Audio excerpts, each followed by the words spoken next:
সালাম আলাইকুম ইরফান। তো আজকে আমরা 10.5-এর 4-এর অঙ্ক থেকে স্টার্ট করব। তো বিগত পর্বগুলোতে আমরা মূলত 10.1, 10.2, 10.3, 10.4 পর্যন্ত প্রবলেমগুলো সলভ করছি। তো 10.5-এর প্রবলেমগুলো হচ্ছে মূলত ইন্টিগ্রেশন বাই পার্টস। তো বিগত পর্বগুলোয় আমরা মেথড অফ সাবস্টিটিউশন, তারপরে হচ্ছে আংশিক ভগ্নাংশের মাধ্যমে প্রবলেম সলভ করা, অথবা ইন্টিগ্রাল ক্যালকুলাসের জন্য যে আমার ট্রিগোনোমেট্রিক যে ক্যালকুলেশন আছে বা অ্যালজেব্রিক ক্যালকুলেশন আছে, সেই ক্যালকুলেশনগুলো আমরা দেখে আসছি বা শিখে আসছি। তো এই পর্বে আমার মোটামুটি আগের যতগুলো চ্যাপ্টার ছিল সমস্ত চ্যাপ্টারের কনসেপশনগুলো আমার লাগবে, ঠিক আছে। তো মোটামুটি আমরা যদি ত্রিকোণমিতির সূত্রগুলো যদি মোটামুটি ভালো মুখস্থ জানি, তাহলে এই চ্যাপ্টারের অঙ্কগুলো করতে সুবিধা হবে। প্লাস আমাকে অবশ্যই ইন্টিগ্রেশনের সূত্র লাগবে এবং ডিফারেন্সিয়েশনের সূত্রগুলো মুখস্থ জানতে হবে। তো 4-এর অঙ্কগুলো একটু দেখি। 4-এর অঙ্কগুলো হচ্ছে আমার পারার জন্য আমাকে এই 4টা সূত্র মুখস্থ রাখতে হবে, তাহলে মোটামুটি আমার 4-এর অঙ্ক শেষ। বা আপনি যদি মনে করেন যে 4-এর অঙ্ক একটাও করবেন না, তাও পারবেন, কোনো সমস্যা নেই। জাস্ট আমি শুধু কয়েকটা জাস্ট ডেমো দেখাচ্ছি।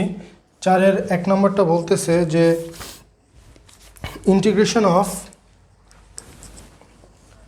এক্স কস 2x ইন্টু কস 3x। তাহলে দেখেন cos 2x into cos 3x, তাহলে হচ্ছে cos a cos b এর সূত্রে পড়ে যাচ্ছে, ঠিক আছে। তাহলে এখন এখানে আমরা কি করব, এখানে আমরা I is equals two consider করলাম, তাহলে ইন্টিগ্রেশন x 1/2, আর এখানে হচ্ছে আমরা 2, তারপর হচ্ছে cos 3x into cos 2x এভাবে লিখলাম, ঠিক আছে। বা cos ax মানে আগে পরে লিখলেও সমস্যা নেই, কারণ আমরা জানি যে এ যদি ছোট হয় আর বি যদি বড় হয়, তাহলে কজের ভিতরে যদি মাইনাসও আসে তাহলে মাইনাস সেটা প্লাস হয়ে যায়, ঠিক আছে। সমস্যা নেই, এটাই ইচ্ছা আপনার। তো আমি একটু সুন্দর করে লিখলাম। তাহলে এখন আমার এই হাফটাকে বাইরে সরাই ফেলতে হবে, আর ইন্টিগ্রেশন অফ এক্স, তাহলে 2 cos a cos b, তাহলে cos a plus b plus cos a minus b, তাহলে cos a plus b, a plus b, তাহলে এটা কত হচ্ছে 5x, তাহলে 5x, তারপর হচ্ছে প্লাস আসবে একটা, তাহলে ব্র্যাকেট ক্লোজ করি। তারপর হচ্ছে আমাদের কি cos a মাইনাস বি, এটা কত আমার, এটা হচ্ছে আমার 3x, ঠিক আছে। তাহলে 3x থেকে 2x বাদ দিলে হচ্ছে cos x থাকে, তাহলে cos x ইন্টু dx। তাহলে এখন 1/2 ইন্টিগ্রেশন অফ, এখন আমরা দেখেন এটার সাথে এটা ডিস্ট্রিবিউট করে দেব, x cos 5x into dx plus 1/2, এই হাফটা আবার এখানে চলে আসলো, into integration of x cos 5x, x into cos x into dx। এই হলো আমার মূলত অঙ্ক।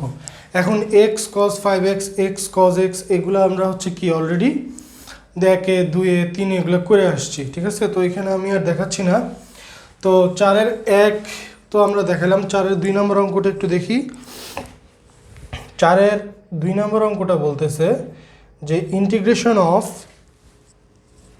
x into sine 2x, x into sine 2x, আর এখানে হচ্ছে cos 3x into cos 3x into dx।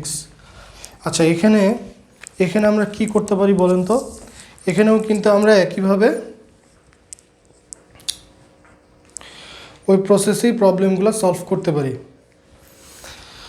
আচ্ছা, সেই প্রসেসটা কি, এই সেই উপরের প্রসেস, আর এটার সূত্র কি সাইন এ কস বি। তাহলে হচ্ছে এখানে আমরা সাইন এ কস বিতে চলে গেলাম, এই সূত্র দিয়ে আমরা অঙ্কটা করে ফেলবো, ঠিক আছে। আচ্ছা, এবার আমরা চেষ্টা করব, এখানে একটু মনে রাখি, চেষ্টা করব যেটা বড় সাইন এ কস বি, সাইন এ কস বি, তাহলে এখানে সাইন এ প্লাস বি সাইন এ মাইনাস বি হিসেবে রাখতে হবে, ঠিক আছে। আচ্ছা, তারপর হচ্ছে 4-এর 3 নম্বরটা বলতেছে যে integration sine x into sine 2x, x sine x into sine 2x dx। জিনিসটা কিন্তু 4-এর 3 হচ্ছে, এটা অঙ্কগুলো বিশাল বড় হয়ে যাবে, ঠিক আছে, অনেক বড় হবে। কিন্তু যেহেতু এখানে দেখেন, এখানে একবার ইউভি ফর্মুলা অ্যাপ্লাই করতে হবে, এখানে একবার ইউভি ফর্মুলা অ্যাপ্লাই করতে হবে। তো আমরা সাধারণত একটু ভুল করি হচ্ছে ক্যালকুলেশন করার সময় ভুলটা হয়ে যায়, তো এই জিনিসটা একটু মাথায় রাখবো আমরা।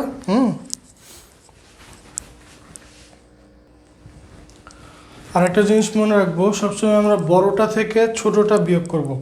যে বড়টা থেকে ছোট বিয়োগ করতে বলতে বোঝাচ্ছি যে এখানে হচ্ছে কজ এ, এই যে এ প্লাস বি, এ মাইনাস বি।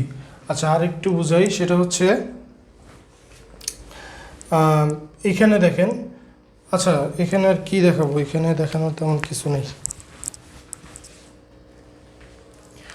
তো এবার আমরা হচ্ছে সবচেয়ে ইম্পর্টেন্ট ম্যাথগুলা স্টার্ট করব। সবচেয়ে ইম্পর্টেন্ট ম্যাথ হচ্ছে 5-এর মূলত integration of ln x dx, খুবই ইম্পর্টেন্ট এবং এ ধরনের ম্যাথ অনেকবার আসছে, অনেকবার বোর্ডেও আসছে, তারপর হচ্ছে বিভিন্ন ভার্সিটি এক্সামেও আসছে। তো এবার আমরা মূলত 5 থেকে স্টার্ট করব। 5-এর 1 নাম্বার হচ্ছে যে integration of ln x into dx. তাহলে এখন দেখেন এখানে আমরা আবার রিলিয়েটে ফিরে যাই। তো এখানে যেহেতু এখানে ফাংশনের সাথে আর কিছু নাই, তার মানে 1 আছে, তাহলে 1টা হচ্ছে এফ অফ এক্সের একটা ফাংশনের রেজাল্ট, ঠিক আছে। তো এটাকে আপনি মনে করেন না যে এটা 1 তো এক্সের কোনো ফাংশন না, কিন্তু অ্যাকচুয়ালি না, এখানে আমাদের 1টাও এফ অফ এক্সের একটা ফাংশন বা রেজাল্ট বলতে পারি, ঠিক আছে। তাহলে এখন এখানে আমরা কি হবে, এখানে কোনটা আগে আছে, এল আগে আছে, লগারিদম বা লনটা আগে আছে, এটা পরে আছে, এটা আমার কি 1, তাহলে এটা হচ্ছে আমার 1 আর এটা হচ্ছে আমার কি, এটা হচ্ছে আমার লন এক্স। তাহলে যেটা আগে থাকে যেটার পজিশন প্রথমে বা আগে, সেটা হয় ইউ। তাহলে এখন আমাদের এখানে কী হবে, লন এক্সটা হবে ইউ, এটা হয়ে যাবে আমার ইউ, আর 1 হয়ে যাবে আমাদের কি ভি, ঠিক আছে। তাহলে ln x dx minus integration of d dx of ln x integration of dx into dx, শেষ। তাহলে হচ্ছে ln x into x minus, আর এখানে আমরা জানি যে ডিডিএক্স অফ লন এক্স হচ্ছে আমাদের 1 ডিভাইডেড বাই এক্স, তাহলে এখানে 1 ডিভাইডেড বাই এক্স, আর এখানে ডিএক্স ইন্টিগ্রেশন অফ ডিএক্স হচ্ছে এক্স। তাহলে এখন এখানে আমরা এক্স লিখলাম আর এইটা হচ্ছে ডিএক্স, তাহলে এটা কাটাকাটি চলে গেলে x ln x minus integration of dx হচ্ছে এক্স, এটাই হচ্ছে আমাদের অ্যান্সার।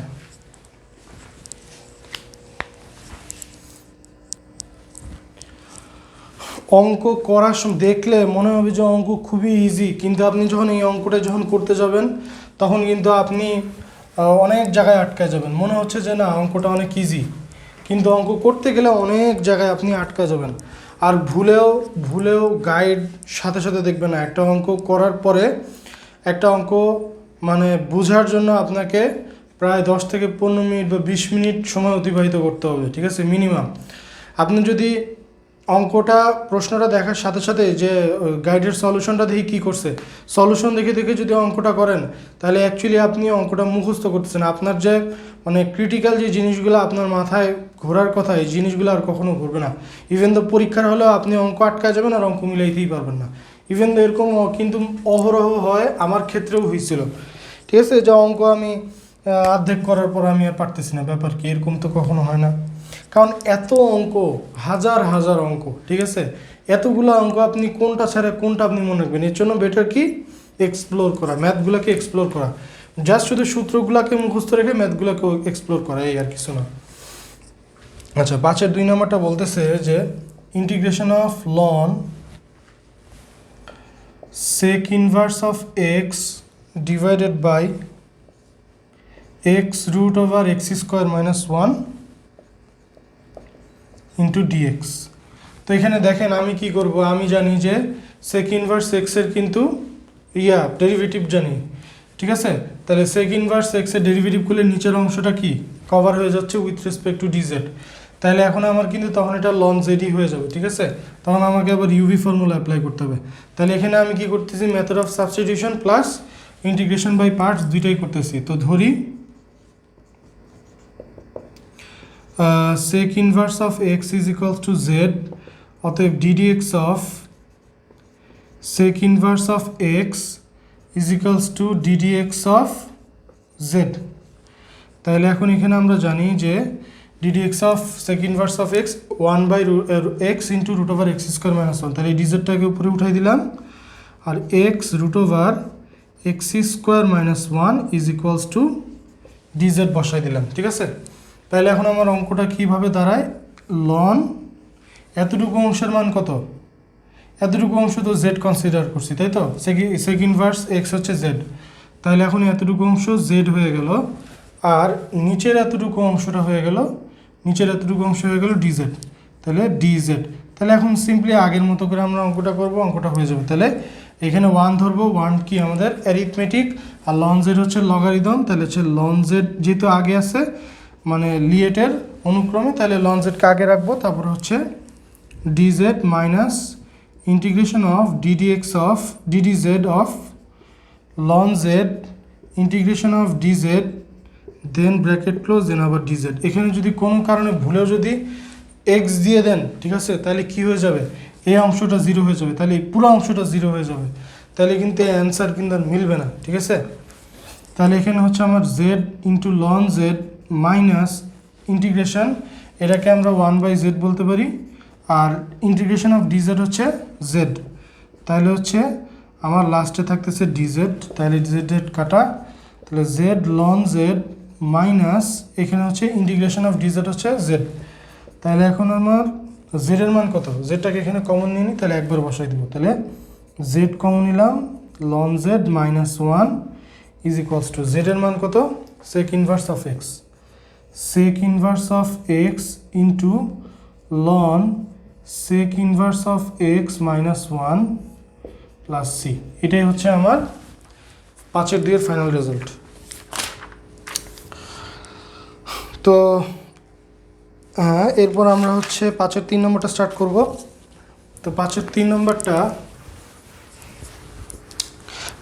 নম্বরটা বইয়েটা আসছে, এখন কিন্তু একটা ট্রেন্ড চলে আসছে যে ঢাকা বোর্ডে যে কোশ্চেন স্ট্যান্ডার্ড হয় অলমোস্ট ভর্তি পরীক্ষার মতো, ঠিক আছে, কোশ্চেন স্ট্যান্ডার্ডগুলো অলমোস্ট ভর্তি পরীক্ষার মতো, এবং একটা সৃজনশীলের মানে খ আর গ এই দুইটা কোশ্চেন মূলত 4 থেকে 5টা মেথডের ওপর ডিপেন্ড করে একটা কোশ্চেন কম্বাইন কোশ্চেন বানানো হয়, ঠিক আছে।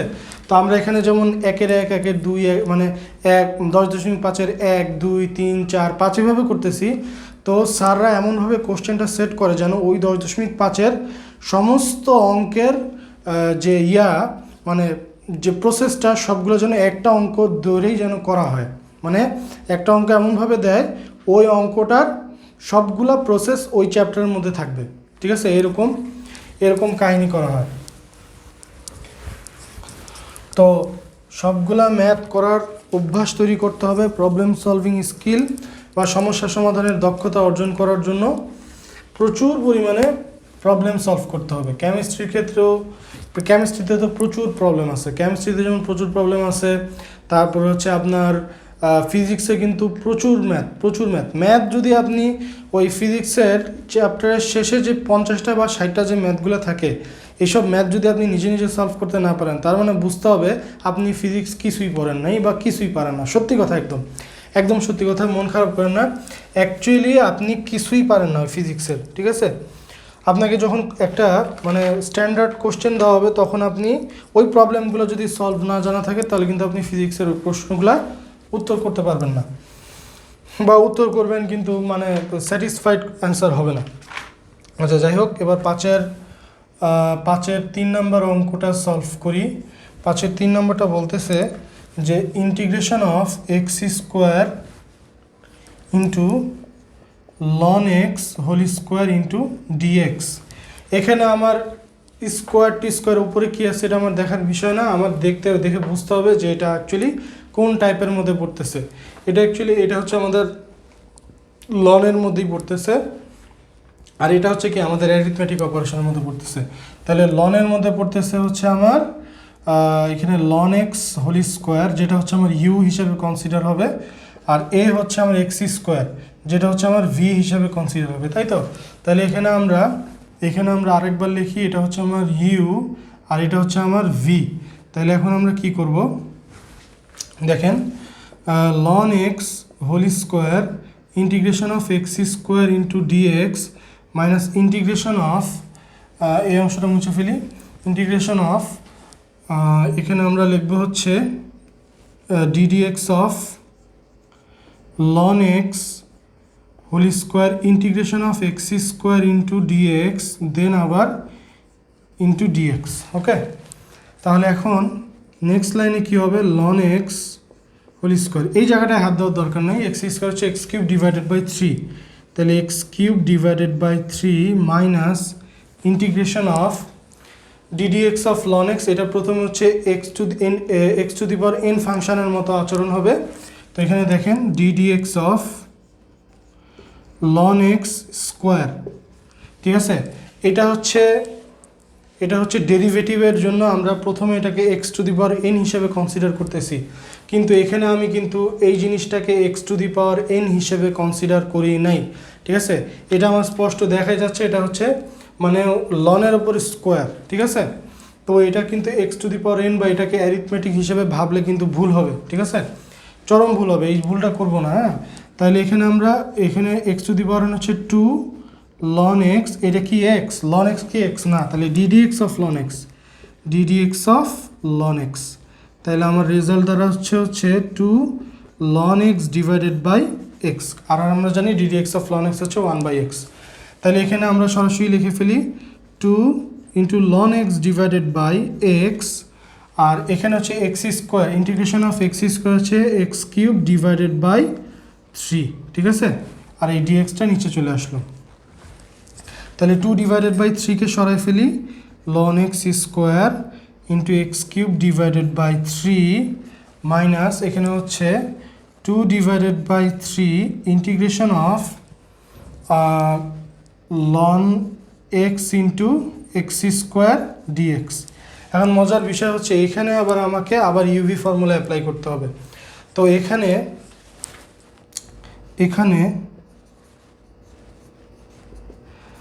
i ইজ ইকুয়ালস টু বা i1 ইজ ইকুয়ালস টু, এটা আপনি চাইলে i কনসিডার করতে পারেন, কোনো সমস্যা নেই, i1 is equal to integration of ln x into x square dx, আবার একইভাবে এক্স স্কোয়ারকে ln x কে আমি কী করবো, ইউ হিসেবে কনসিডার করব, তাই তো, তারপরে হচ্ছে x square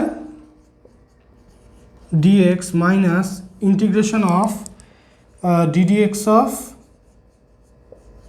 ln x integration of, তাহলে এখানে আমরা এখন কি করব, x square into dx then dx, তাহলে এখন আমার এখানে দাঁড়াবে ln x into x cube divided by 3, বাম পাশে লিখলাম, আর এখানে আমার দাঁড়াবে হচ্ছে ddx অফ ln x হচ্ছে 1/x, আর এখানে হবে আমার x cube divided by 3 dx, এই ডিএক্সটা আবার এখানে চলে আসলো, তাই তো, আর integration of x square dx হচ্ছে এক্স কিউব ডিভাইডেড বাই 3,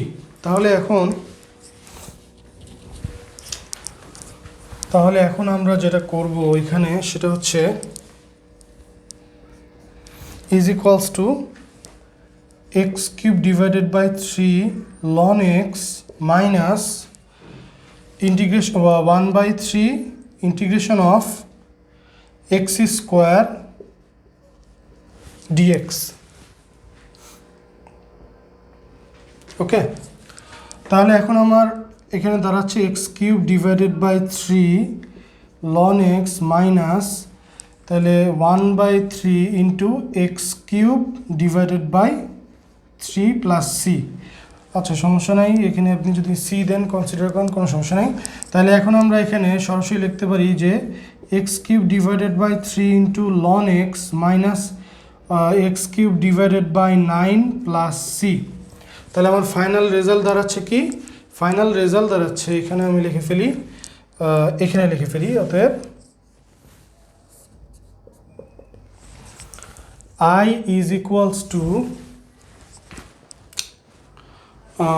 আচ্ছা এখানেই লিখে ফেলি, তো i is equals to ln x whole square into x cube divided by 3 তারপর হচ্ছে -2/3, দেন এখানে আমার অবশ্যই থার্ড ব্র্যাকেট স্টার্ট করতে হবে, দেন হচ্ছে x³/3 into ln x minus x³/9 plus c। তো এটা একটু সুন্দর করে গুছিয়ে নেবেন, আশা করি আর কোনো সমস্যা হবে না। এটাই হচ্ছে আমাদের কাঙ্ক্ষিত ফলাফল, ঠিক আছে। তো আমাদের সর্বশেষ অঙ্ক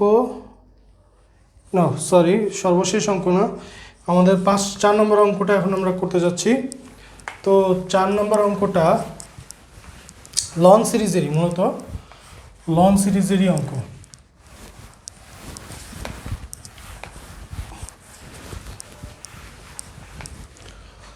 তো এখানে 5-এর 4 নম্বরটা বলতেছে যে integration of ln x just whole square dx। তাহলে এখানে আমরা আগে 1 কনসিডার করব, ঠিক আছে। তাহলে একইভাবে আমাদের এখানে ln x whole square integration of dx, then minus integration of ddx of ln x whole square integration of dx, then আবার dx। আচ্ছা, এখন তাহলে আমাদের ln x square integration of dx হচ্ছে 1/x, ইন্টিগ্রেশন অফ dx হচ্ছে x, minus ln x whole square, আগেও আমরা দেখছিলাম, তাহলে হচ্ছে এখানে 2 ln x আবার ddx of ln x 1/x, তাহলে নিচে x, আর এখানে আমার x into dx।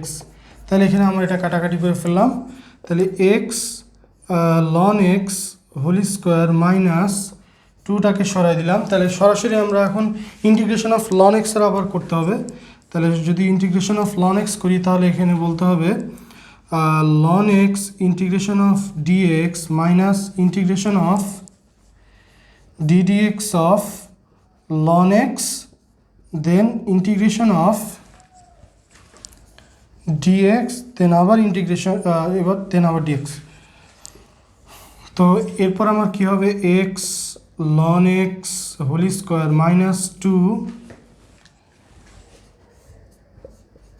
ln x, আর এই dx এর জন্য xটাকে আগে নিয়ে নিলাম, then minus integration ddx of ln x হচ্ছে 1/x, আর ইন্টিগ্রেশন অফ dx হচ্ছে x, তাহলে আবার dx। তাহলে এটা কাটাকাটি চলে গেল, তাহলে আমার ফাইনালি রেজাল্টটা থাকে x ln x whole square minus 2 into, আচ্ছা সরাসরি অ্যান্সারটা করে ফেলি, তাহলে 2x ln x plus 2x plus c। তো আশা করি বুঝতে পারছেন 5-এর 4 নম্বরটা।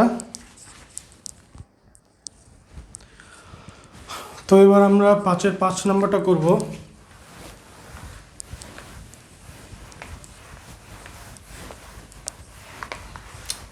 তো এটা হচ্ছে আমাদের আজকের পর্বের সর্বশেষ math.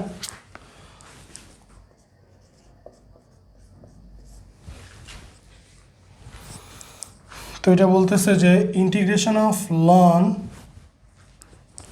Into ln x divided by x into dx। আচ্ছা, এখানে এটাও আমাদেরকে দেখেই বোঝা যাচ্ছে যে, আমি জানি না ধরতে পারছেন না, আশা করি ধরতে পারছেন। তো এখানে আমার মেথড অফ সাবস্টিটিউশন আগে অ্যাপ্লাই করতে হবে। তো ধরি কোন অংশ ধরবো, ln x কে ধরবো, ধরি ln x is equals to z। তাহলে ddx অফ ln x কি, ddx অফ z, তাহলে ddx অফ ln x হচ্ছে 1/x, এই dx এর পাশে চলে আসলো, dx is equals two dz। তাহলে এখন দেখেন এই অংশটা আমরা এখন লিখতে পারি যে, অতএব ইন্টিগ্রেশন অফ ln লিখলাম, ln এর পরে এই ln x এর জায়গায় আমরা z লিখলাম, আর dx বাই x এর জায়গায় আমরা হচ্ছে dz লিখে ফেললাম। তাহলে এখন আমাদের কি থাকলো, আগের মতো অঙ্কটা হয়ে গেল। তাহলে হচ্ছে ln z integration of dz minus integration of ddz of ln z integration of dz bracket close আবার ডিজেড। তাহলে এখন আমাদের দাঁড়ায় ln z divided by into z, then minus integration of d dx z of ln z হচ্ছে 1/z, আর এই ডিজেডটা হচ্ছে Z হয়ে গেল, দেন নিচের জেড হয়ে গেল ডিজেড। তাহলে জেড জেড কাটাকাটি গেল, তাহলে z ln z minus z plus c. তাহলে এখানে আমরা জেডটা কমন নিয়ে ফেলি, জেড লন জেড মাইনাস 1। তাহলে এখন জেডের জায়গায় আমরা কী লিখবো, ln x, ln x into ln of ln x minus 1 plus c. এটাই হচ্ছে মূলত আমাদের কাঙ্ক্ষিত ফলাফল। এখন আমরা একটা জিনিস কিন্তু মুখস্থের মতো করেই ফেলতে পারি, যে integration of ln x into dx is equals to x ln x minus x plus c। এইটা আপনি যদি সরাসরি মুখস্থ রাখেন, মুখস্থ যদি এখানে বসায় দেন, তাহলে আপনার এতগুলো প্রসেস করার প্রয়োজন নাই, ঠিক আছে। আর এত সহজ অঙ্ক এখন আপাতত আর দিবেও না, ঠিক আছে, এখন একটু কমপ্লেক্স ম্যাথ দিয়ে দেয়। তো আশা করি 5 আপনাদের ভালো লাগছে। যদি কোথাও 4 তো একদমই ইজি, ঠিক আছে। তো নেক্সট দিন আমরা ইনশাল্লাহ 6 আর 7 একসাথে করবো। 6, 7 আরও ইন্টারেস্টিং, ঠিক আছে, আরও ইন্টারেস্টিং। আমরা সম্ভবত 10.4-এ 6-এর একটা থিওরি ছিল, integration of E two the power x into F of x plus F prime of x এর যে সূত্রটা ছিল, এই সূত্রটা লিখছিলাম, বাট এটার কোনো অ্যাপ্লিকেশন পাই নাই। তো 10.5-এর এটার অ্যাপ্লিকেশন এসিএমএস স্যারের বইতে দেওয়া আছে। তো ওই প্রবলেমটা আর 7 নম্বর ইনশাল্লাহ নেক্সট পর্বে আমরা করব।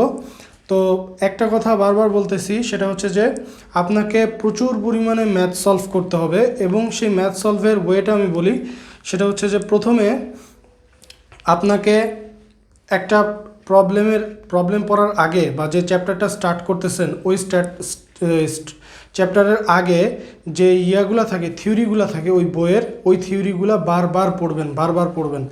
বারবার পড়ার পরে চেষ্টা করবেন উদাহরণের প্রবলেমগুলো সলভ করা, ঠিক আছে। তাও একটা প্রবলেম 1 বার না 2 বার না 10 বার ট্রাই করবেন, 10 বার করবেন, খাতা কাটবেন, আবার ভুল হলে অ্যান্সার মিলাবেন শুধু, আর অ্যান্সারগুলো দেখবেন না, মানে যে অ্যান্সারের যে প্রসিডিওরটা এটা দেখবেন না, শুধুমাত্র অ্যান্সারটা মিলানোর চেষ্টা করবেন, যে আপনার অ্যান্সারটা হয়েছে কিনা ইনশিওর করার জন্য। যতবার না হবে ততবার পর্যন্ত আপনি চেষ্টা করতে থাকবেন। একটা দিনে আপনি আধা ঘন্টা ট্রাই করেন, পরে যখন একটা প্রবলেম যখন আপনি যখন সলভ করে ফেলবেন, তো আপনি কিন্তু একটা প্রবলেমের জন্য হয়তো 20টা প্রসেস আপনি কী করছেন, এক্সপ্লোর করার ট্রাই করছেন। তো ওই 20টা প্রসেসের এক্সপিরিয়েন্স কিন্তু আপনার পরের প্রবলেম সলভ করার ক্ষেত্রে অনেক কাজে দিবে, ঠিক আছে। পরের প্রবলেম সলভ করার ক্ষেত্রে শুধু কাজে দিবে না, আপনি এত আনন্দ পাবেন, এটা আসলে কখনো মানে টাকা দিয়ে কিনা সম্ভব না। আমার কাছে যেটা মনে হয়, এই আনন্দটা আপনি কখনো টাকা দিয়ে কিনতে পারবেন না। তো আপনি একটা প্রবলেম নিজে সলভ করার পরে আপনি নিজেকে অনেক বড় কিছু বা বস মনে করবেন, যে আরে আমি তো প্রবলেম সলভার হয়ে গেছি, ঠিক আছে। আসলেই তাই, ম্যাথ আপনাকে প্রবলেম সলভিং স্কিলের জন্য দেওয়া হয়েছে, ঠিক আছে, অঙ্ক মুখস্থ করার জন্য না। আর আপনি যদি মনে করেন যে আমি পরীক্ষার আগের রাতে গাইড দেখে অঙ্ক করে পাশ করব, তাহলে এটা আপনার জন্য অত্যন্ত ব্যাড লাক।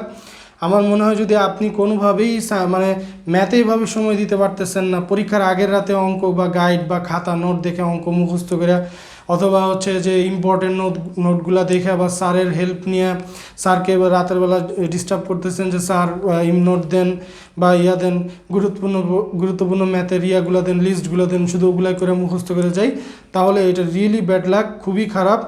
এবং এই প্র্যাকটিসটা অত্যন্ত খারাপ প্র্যাকটিস, ঠিক আছে। আপনি এমনভাবে ম্যাথ সলভ করবেন যেন আপনাকে যে কোনো রাইটারের ম্যাথ দিলে যে কোনো প্রবলেম মোটামুটি ইনশাল্লাহ আপনি সার্ভাইভ করতে পারবেন, চিন্তা করতে পারবেন, আপনার মধ্যে কোনো ভয় কাজ করবে না। যখন আপনার প্রবলেম সলভিং স্কিল বেড়ে যাবে, তখন আপনাকে যত কঠিন প্রবলেমই দেওয়া হোক না কেন, আপনি একটা সলিউশন দাঁড় করায় ফেলবেন, ঠিক আছে। কি বললাম, আপনি কোশ্চেন পেপারে যদি আপনি অঙ্কগুলো মুখস্থ করে যান, তখন আপনি যখন পরীক্ষা হলে যখন খাতাটা দেখেন, তখন প্রথমে কি চিন্তা করেন, আল্লাহ পরীক্ষায় যেন কোশ্চেন কমন পাই, ঠিক আছে। কোশ্চেন কমন না পেলে আমি শেষ, আমি ধরা, আমি মারা, শেষ, ঠিক আছে। অ্যাকচুয়ালি এই জিনিসগুলো থেকে বের হয়ে আসতে হবে। যতদিন পর্যন্ত আমরা এই বাজে অভ্যাস থেকে বের হয়ে না আসতে পারবো, ততদিন পর্যন্ত আমরা ভালো কিছু করতে পারবো না। সৃজনশীল প্রশ্ন পদ্ধতি করার মূল উদ্দেশ্য হচ্ছে স্টুডেন্টরা যেন সমস্যার সমাধানের দক্ষতা অর্জন করে। যেমন দক্ষতা, গয়ে দক্ষতা, ঘয়ে হচ্ছে উচ্চতর দক্ষতা। তো এই সমস্যা সমাধানের দক্ষতা অর্জন করার জন্য আপনাকে প্রতিনিয়ত একদম ইন্টারের শুরু থেকে আপনাকে ম্যাথগুলো নিয়ে অ্যানালাইসিস করতে হবে, ঠিক আছে? এবং আপনাকে চিন্তা করতে হবে যে আমি এত থেকে এত মাসের মধ্যে, আমি 5 দিনের মধ্যে আমি এই ম্যাট্রিক্সের প্রবলেমগুলো সলভ করব এবং নিজে সলভ করব, বা হচ্ছে থিওরিটা পড়ার পরে আমি এই চ্যাপ্টার এত দিনের মধ্যে সলভ করব। তারপরে কি নিজেকে যাচাই করার জন্য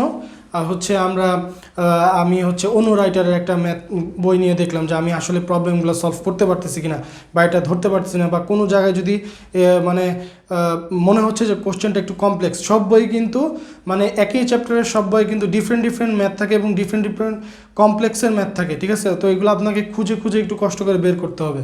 তো এতগুলা কথা বলার মূল কারণ হচ্ছে যে আমরা যেন সমস্যার সমাধানের দক্ষতা অর্জন করতে পারি এবং মুখস্থ চিন্তা থেকে বের হয়ে আসতে পারি, এবং পরীক্ষার আগের রাতে অঙ্ক মুখস্থ করে পরীক্ষার হলে পরীক্ষা দেওয়ার এরকম যে একটা দুষ্টু মন মানসিকতা, এই মন মানসিকতা থেকে বের হয়ে আসতে পারি।